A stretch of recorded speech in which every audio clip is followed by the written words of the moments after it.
Moni ndine Jack. Nkhani yathu ya lero ndi yayifupi ikutitengera ku Syria, koma ngati muli ndi chakumwa gwirani tenticheze.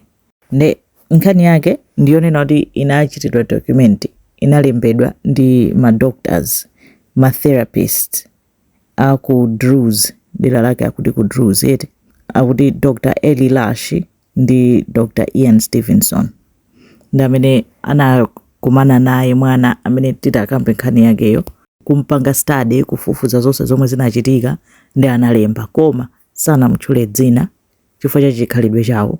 Samafuna kunena kuti atchule mayina a anthu amene anali involved poteteza malinga chawo, koma anangoyilemba nkhani yonseyo imene inachitikira. Ndi nkhani yake akuti kumudzi wina kufupi ndi malo otchedwa ku Druze pakati pa Israel ndi Syria, nyumba ina kunabadwa mwana mnyamata, ndi atanabadwa ndi birthmark pa chipumipa eti kuti kubadwa ndi chicho chokhanga tichipsera chonchi pa chipumi pakepo, ndi anthu amati ndi birthmark eti. Anakhala mwana zabwinobwino kanyamata mene amakwana zaka 3 anayamba kuyankhula, komano nkhani inali zomwe amayankhula atanayamba kumanena kuti ineyo ndinalipo kale nthawi ina yake. Ndi anthu ake amakhulupirira reincarnation, amakhulupirira kuti munthu umatha kubadwanso, ndi mwina aliyense akangonena kuti nabadwanso ati akuluakulu amabwera kudzakhala naye pansi kumfunsa kwambiri kuti afotokoze. Akafotokoza amamuwuza kuti tiye tikutenge tipite kumene ukunena kuti unachokerako kuti aonedi ngati akukumbukiradi chifukwa malinga ndi zikhulupiriro zawo. Ndi mwanayo ananena kumene anachokera. Chinanso chomwe amakhulupirira anthuwo akuti ku Golan Heights, mabilifi awo ena ndonena kuti munthu amene amabadwa ndi birthmark analipo kalekale nthawi yake, china chake chinanchitikira, ndi akazabadwanso amakhala ndi birthmark pamenepo pananchitikira china chakecho, ndi nkona anamukhulupirira msanga mwanayo muchikhalidwe chawo choete.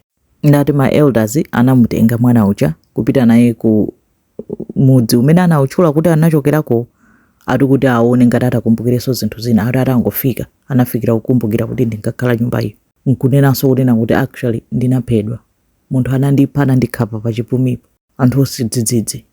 Ndi akuti iye anawuza ndakumbukiranso pamene ndinayikidwa. Akuti analondolera anthu pamalo obisika kuti aliyense samadziwa, anthu kufukulapo pamene analozapo nkupeza ndithu mafupa a munthu pompo palinso nkhwangwa, kunena kuti munthu anakhapidwa ndi nkhwangwa pa chipumi. Ati kuyang'ana chipumi skull ya munthu amene anali okufa okwiriridwayo chimodzimodzi ndi birthmark yomwe iye anabadwa nayo pa chipumi. Ndi atanamfunsa kunena kuti ukudziwa amene anakupanga chipongwe, akuti ndi anatchula kunena kuti anandikhapa nkuzandikwirira ndi wakuti kutchula mzibambo wina oti amakhala mmudzi momwemo. Dzima ina kumachita kuatchula bwinobwino, ndi anthu anakumbukira kuti munthu amene yoyo amene anakwiriridwayo ndi munthu onena kuti anasowa 4 years before. Mwana anayi ndi zaka 3, ati anasowa 4 years before, aliyense samadziwa kuti munthu anapita kuti. Anasowa anatopa kumusakasaka, ndi pamene mwanayo anatani wa zaka 3 akubwera kuzalozera kunena kuti munthu uyo ndineyo mpakana kuwalozera manda. Ati ukampanga question munthu amene anatchulidwa kuti ndi amene anamuphayo, akuti anapanga mantha kwambiri, akuti anachita kupanga white nkhope yake mpakana anavomera, anakanika kukana, anavomera kuti zinachitikadi, koma kuti anachita mantha kuopsa kuona kuti akuti wambwerera munthu anamupha uja. Ndi munthu anamangidwa, koma onse sanatchulidwe mayina, koma ndi kesi yonena kuti inachitidwa document kwambiri ndi doctors, therapist amene ankayankhula ndi mwanayo. Ndi kwina kusizikudziwika kuti zinathera bwanji, kuti mwanayo ali kuti zinatani, koma akuti ndi zomwe zinapangika ku Golan Heights kumbali ya ku Syria. Zikomo kwambiri.